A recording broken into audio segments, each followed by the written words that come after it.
70% of millionaires are self-made. If you want to make money, you got to follow the math. People that have money have one thing. Entrepreneur, investor. She's bought over 26 businesses. Yeah, you shared a statistic with me that I thought was mind-blowing, that 62% of Americans don't want to talk about money. Yeah. That is so scary, but it's also not surprising because, like you just said, we've created this narrative that money is the root of all evil.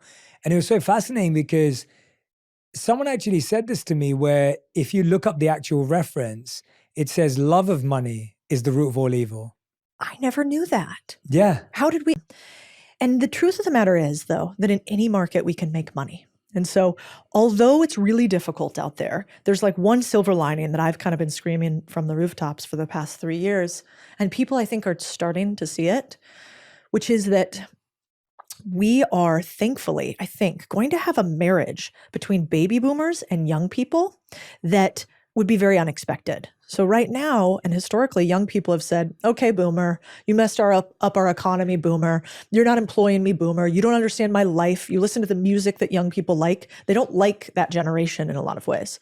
Then the baby boomers are like, you guys are quiet quitting. You're not working very hard. Get out of my basement.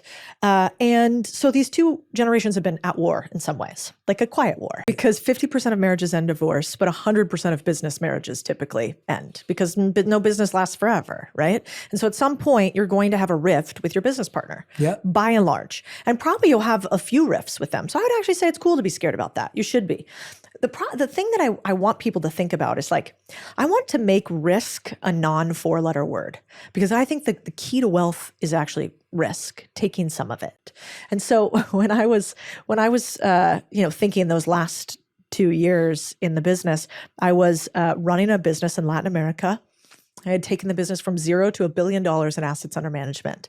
I had done it in a place that I had never lived, Mexico, Chile, Colombia, Peru. I didn't have contacts there. I'd built something from nothing, and I was really proud of that. But I wasn't very good at doing deals back then. And maybe that's why I'm obsessed with it now, because I did a shitty deal with a guy that I respect a lot, but he was just better than me. And he ran the company. And I built up this huge thing, but basically I had no way to take the assets of the business with me. Cultivate that mindset, because you're so right. I know a lot of people, a lot of friends as well, they'll look at someone who's doing well for themselves and they'll be like, that guy's so dumb. Like, I could do that. I could do that with my eyes closed. But it's actually in a condescending way to that person, rather than like, oh, that guy can do it. Oh, great. Okay. Well, I've got this skill. I can do it, And so what is that mindset shift? Because I think we're good at looking at other people. And he's like, did you do that on purpose? And I was like, I don't know. I was young then, so I don't know, but maybe. That tiny transfer of, hey, I have advice and somebody actually takes it, uses it continuously, wants nothing from me for it, and then gives me a positive feedback loop that I'm making change on their life is so rare. So smart.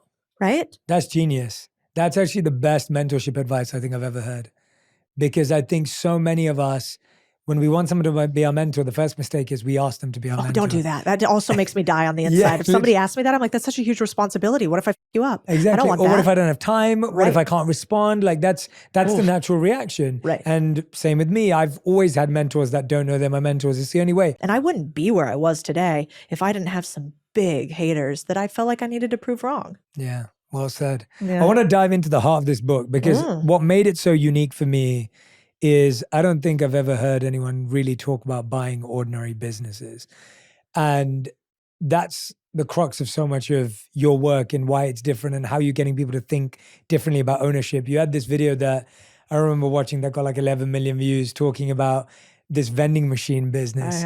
Like, what are some of the most unusual businesses you've seen people make money from? Because I think it goes back to what we were speaking about earlier. We're all after this sexy, shiny money. And most people are making loads of money through really unsexy, random things, vending machines being a case in point. Walk us through some of the most unusual businesses you've discovered people making money Yes, let's do it. And these are things like, we own a company called Resi Brands that has a window cleaning company called Pinks, a roofing company, a painting company called That One Painter. And what's wild is with these businesses, if you were to look right now, Jay, at like the Forbes 100 list of the richest people in the world, and you were to see what they made their money from, they're not celebrities. They're not singing songs. They're not doing YouTube. Like, we're not even touching the amount of wealth they have.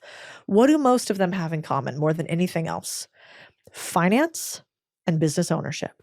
And the businesses they own are largely boring businesses. Richest woman in the world, Kim Kardashian? No. Roofing magnate. Literally the richest woman in the world. And I think this is our chance to take those things back. You're literally opening up a whole new doorway for people.